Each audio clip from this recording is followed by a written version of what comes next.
Kesikosi amane maeke ni farsa olmake adade hemman koroksa yomal gode motiko garake si chipsa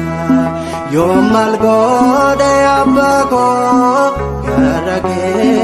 si chipsa Kesikosi amane maeke ni farsa olmake adade hemman koroksa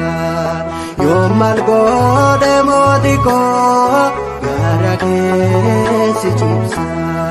yomal gode abako garake si chipsa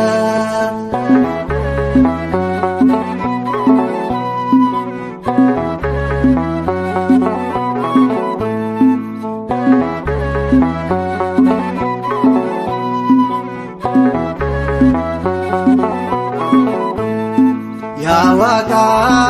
potako atinan dagatine apone se abdatane galana gargarirane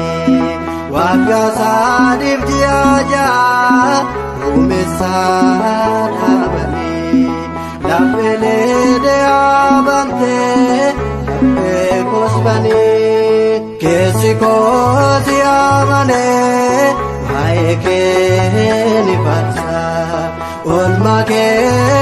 adade hemman koroksa yomal gode motiko garake si chipsa yomal gode abako garake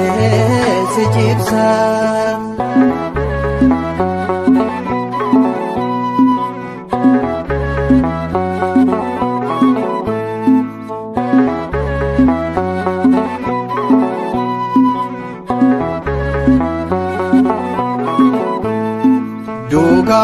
Dukabotake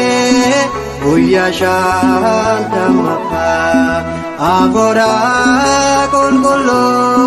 yesane pergite anisro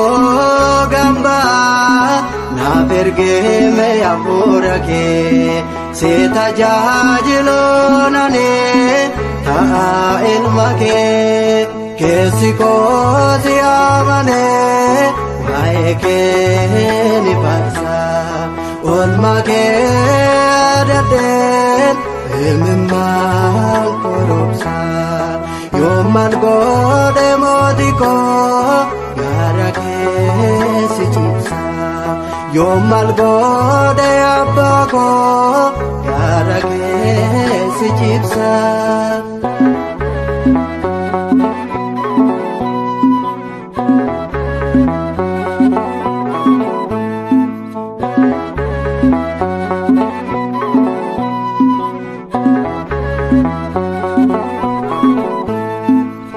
Doa nawamte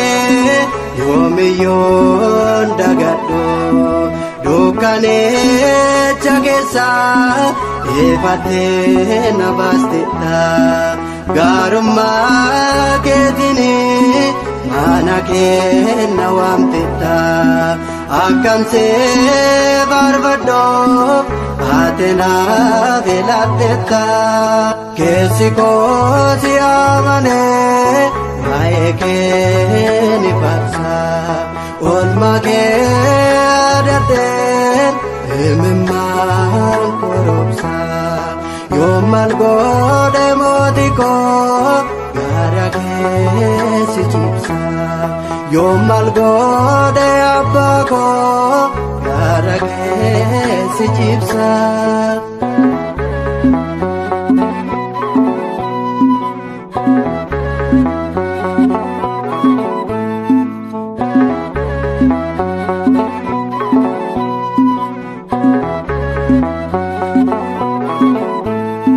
takkanteetta malee maaltu na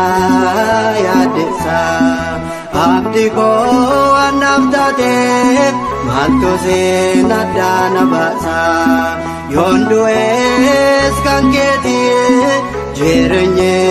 koos kan keeti situ naaf ta'ee abbaa koo beenya lubbu kooti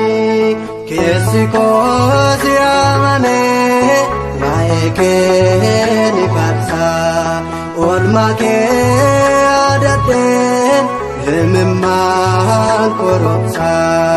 yoo maal godhe mootii koo gara kee si cibsa